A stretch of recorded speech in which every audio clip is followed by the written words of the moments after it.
Makes Fox, sense, you know. Fox drives ships. I like the depth that you kind of dig into. Yeah, I think that's like everything that's notable about these two characters. One has a sword and is a human, and the other one is a pilot. That's about all you need to know. What's that? What's that hexagon? Wait, what? Oh yeah. Like, well, you're talking about the thing? Yeah, like yeah, their, the blue their thing. abilities. Yeah. You're saying like, what if we were to break down their kind of different like stats? What would they look like? No, I was talking about Fox's shine. Anyways, I'm gonna end this bit. Yeah, anyways, the bit is it's hurting. It's real. It's not working out so well. But I guess that's a good question too. Like, what do you think is the hexagon of like what they're good at, what they're bad at? Actually, it's relevant. So. Oh yeah. You know, I had that point earlier about like Melee is really good at things where if you can be like a 10 out of 10 in one area, that's often more valuable than being like a 6 out of 10 in multiple areas. And I feel like the things that Marth is good at, he is so good at. Yeah. And the things that he's bad at, he's like pretty bad at. He's pretty bad at. Yeah. You ever seen Marth's shield? It's kind of terrible. Thank God. Okay. Like. Yeah, I complain about it, but like, yeah, it is kind of like, yeah, okay, he doesn't need a good shield. He does not at all. But yeah, so this matchup is time-honored classic. I love watching this matchup. I like playing this matchup. I think it's great. I think Fitzy is a silly, silly person for grabbing at 140 when you wait out a Marth counter. Like, dude, just up smash. What are you doing? What's going on? Gotta let him know. Gotta let him know. Yeah, no, like, I will say, like, there's some players that have the brainworm of, like, oh, yeah, I just want to shine or I just want to grab here. Where it's like, hey, if you just, like, throw out a kill move, it's just over, you know? But, yeah, it looks like Dr. Lame is getting their punishment's been pretty good. I don't think Fitzy's defense is also extremely good. I don't know. I think she has a lot. Maybe this is my own personal, you know, because I see her play a lot. I know what her weaknesses are. I do think that she's not incredible at dealing with some Marth stuff. Yeah. Which I think is a relatively common thing for Foxes. But I do think her defense is good, and I think her punish game is also strong when she's like on point. But she is prone to making mistakes, despite the device that is on her lap, and what some might think about that said device. We won't talk about that, though. What I want to talk about is you as a Marth player. Obviously, people have a lot of opinions on this matchup. What do you feel like when you play a Fox that is good at the matchup? What do you feel like they are doing that makes them so good? Like, because obviously a lot of Fox players and Space Users in general play this matchup and are like just so ass at it. Like, they're terrible. So yeah, speak to me on that. I think that Marth doesn't do good in scrambles. So for sure. when people are all over on top doing a lot of like really good pressure, and like the best Foxes know how to pressure you a lot and then weave in and out of your threat range and whiff punish the hell out of you. So like that, like typically there, just like that, you know, that dash dance under the nair is like, even that CC at like lower percents to just like CC the falling fair and then get a punish, that's like super, super good. But like you want to force scrambles as Fox versus Marth, because like while you can lose the scramble, you have way more options as Marth than as Fox than Marth does. It's just that like if you're forcing scrambles over and over, like eventually Marth will get the opening, but like at that point it's just like how hard are they gonna punish? How good's your defense? You know, like there's a lot of things in that regard. So like while you don't have as like hard of a true punish as Fox, you have like positionally you can just obliterate Marth in a lot of situations. So that's kind of what I think is more. I think you could also play like the super patient style where you kind of hug platforms a lot and you know you take your time and like you know figuring out where you want to strike and like be a lot more pinpoint and just like you know basically fluster the Marth into like throwing out something that's unsafe or like can get punishable because you know with Fox's speed. Oh, missed the shine right there. I know that for sure that was supposed to be shine. Kind of a weird approach to the edge guard. I feel like my hot take, although I don't feel this nearly as much with Fox as I do with Falco, is that the Marth killer is not as good as people think it is. But that said, with Fox, it's a lot better because you can reactively jump out and shine. Yeah. But with Falco, I don't think it's that good. Yeah, I think it's trickier with Falco for sure.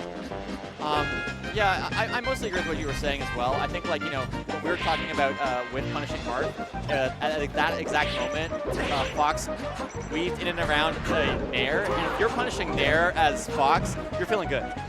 You're locked in. You're thinking, like, the unpunishable move, I just made them pay for it anyway. So yeah, most of the time that punish is more going to be around things like fair, even kind of more gamble moves like dash attack. And I think a big thing on the topic of gambling is just Marth's kind of like pivot between, no pun intended, like aggressively gambling and playing fairly passive. So they're like, at one point they're like, I'm just gonna kind of chill, like what we're seeing now, and then they're like, I'm gonna like run in and do a dash attack, or I'm gonna run in and just do a grab, or I'm gonna wave dash forward smash. Oh, that, yeah, oh yeah, back to passive again. Yeah, dash attack is like the I'm calling out that you're gonna try to whiff punish me move, and this move is gonna go a little bit further than what you think is gonna happen. That is like the move. Yes. And at least Fox, unlike Falco, he can actually dash outside of the range and kind of like react a bit to it. So whereas with Falco, you pretty much have to shield to get around dash attack if you're not spaced properly. Oh, that could have been a shine right there. Oh, that could have been a shine too. I think she might have just missed it, though. This is a big flub though. Yeah, this could be, yeah. Unfortunately, just couldn't get it. We're covering high, never dying, the classic. Yeah, but this could be big percent, but didn't really get anything. Okay, off stage. All right, yeah, good sequence from Fitzy right there, just forcing, you know, threatening ledge, convincing Dr. Lame to go on stage, and then just punishing for it, cleaning up that stock. And it's a 1-1. Dr. Lame is true to their name, then we are going to FD. Yeah, I mean, I'm gonna see how lame this Doctor is. Yeah, because a lame Marth on FD, very powerful. So it's like, are you gonna hit the chain grabs? Are you gonna get your like full punishes, you know? Like I think this stage, if you're not hitting those full punishes, is so hard for Marth, honestly. Like, people might think it's crazy, but like, dude, if you're not hitting your punishes, like, if I don't feel comfortable in my punishes, my ass is not going to FD. I'm not taking the box FD. Like, I don't want to do that. And we're seeing like there was like 2 dropped chain grabs, you know, so that's not good. That's not good quite at all, quite bad, in fact, I'd say. I think this is an interesting thing to think about now because like if you play like ranked a lot as your main way of practicing, you actually don't get that much practice on this stage. So obviously you can be an Uncle Punch like grinding chain grabs and stuff, but I still think which you should, but you still need to have like that prep because I at least believe that like. It's not that I think that Fox does poorly here. I just think the punish is really, really, really solid. To say that, like, I believe that is, like, kind of almost, like, stupid. Like, of course, everyone believes that because it's true. Yes. But, like, yeah, you really cannot be dropping things like that. Great SCI, though. But also good spacing around to, like, just not get hit by the fair and get reversal. Like, this is what I'm talking about. Like, not having platforms to get down. Like, Dr. Lame took all that damage that they have is literally just because they got knocked into the air and their landing got caught like 3 times. You know, like it's so hard to get down without platforms. Even with platforms, sometimes it's hard to get down, but like especially without platforms. Like you don't have any good like descending moves. It feels like Fitzy's been in control pretty much the entire time. Yeah. Part of that is like kind of Marth getting the Marth rightist percent, but it still has just been very, very solid, and Fitzy's movement has just been a lot better.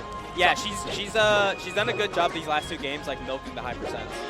The other thing is that like, okay, we need a lot. We need a lot here. So one of the things I noticed with Dr. Lame, and you see this with like tough players build a playstyle around this, is some of the stuff that Dr. Lame is doing when they win neutral doesn't actually get like a big opening. You know what I mean? Like that's the kind of neutral win you want to have, because if you're going to take a risk, it's like, hey, if I get this dash attack, I might just get a grab, I might just get a kill. Whereas like I feel like we've been seeing more like backing off, hitting stray hits, and then it's just not leading to anything. And sometimes it's okay to take these like really good, favorable mix-ups. What was that? What was that? Fitzy's saying something. She's a talker sometimes. She talks to herself. But like I like that type of stuff. You have to do that kind of stuff to make this matchup feel like oppressive against spaces. Yeah. She gets her sass on sometimes. It's funny to watch. But yeah, no, like again, like the punish game has just not been strong enough from Dr. Lame to justify a FD pick. Like straight up. That's just kind of how it is. I think that is absolutely true, and it's also like what they're or what they're using to actually open up. But that should have been a stock. Yeah, you had to do a lot more there.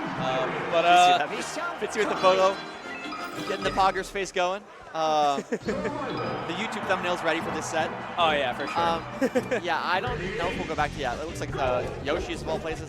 Yoshi's is. I don't like this. I don't know. I think maybe Dr. Lame wants to force more scrambles, in which case Yoshi's is not the worst pick, but I think you achieve the same thing with Vod. And it's a little bit better for you because the ceiling's higher. I completely agree. Yeah. Like I think this is one of Fox's best stages. I get the idea that like you can get these kind of cheeky F smash kills, like what we just saw there, or the attempt for it rather. Okay, nice CC. Oh no, not a CC. They went shield instead. Yeah. I mean, it's already going better. Like, you know, the close quarters is helping Dr. Lame more. Like definitely in control of like the neutral a lot more and like getting a lot more damage because while they don't have true combos on lock, or like more like rehearsed combos on lock, it looks like they're good at like working around platforms and like, you know, continuing to pressure and like following slide ops and stuff. None of which that you really need to do on FD. So it's like if you're not used to if you're not solid on the combo game, like, you know, I still think FOD would be a better pick, but you know, it's their choice, you know. I just think the thing I'm feeling is that, like, my rationale here is probably this was picked because struggling to kill Fox in early sense, and then also feeling a little bit more comfortable with the lack of space. But yeah. I actually just think this is, like, maybe Fox's best stage. Like, he's so... I'd agree with that, yeah. So, I think it's mobile. It's top two. You talked about, like, Marth being bad in scrambles. You know where scrambles happen a lot? In, like, really small stages. Yeah. So, yeah. No, I mean, like, just because Marth is not great at scrambles, especially compared to Fox, doesn't mean that you as a player can't be good at scrambles. Course, like, I think I am good at scrambles, despite my character not being that good at scrambles, you know? So I also don't mind going to the stage, but I also recognize that, like, yeah, FD is probably the better pick. And if I'm going to go to a smaller stage, again, I'd rather choose FOD. There's some properties that make it better. But we are still, you know, honestly, like you were talking about, like the lack of being able to kill. You still have, like, you could still suffer from arthritis on this stage, like straight up, like 100. You don't need to tell us that. We're seeing that right now. Yeah, like the proof is right before your very eyes. And again, like, this is what makes improving in Melee difficult, because you get into this situation, you're like, man, I'm really struggling to kill Fox at 137. What do I do? And it's like, don't get him to 137. You got to be killing him at like 20. You got to be killing him at 70. I mean, it happens sometimes, but the mentality you have to have is less of, oh, I need to get the stock, and more just like, once you get to that higher percent, it's like, it'll come to me. You have to play it in that like floaty mentality where it's like, eventually I will just get the kill. So like you don't have to rush it. I agree, but I do think that like there is an element of when you're making decisions in the punish,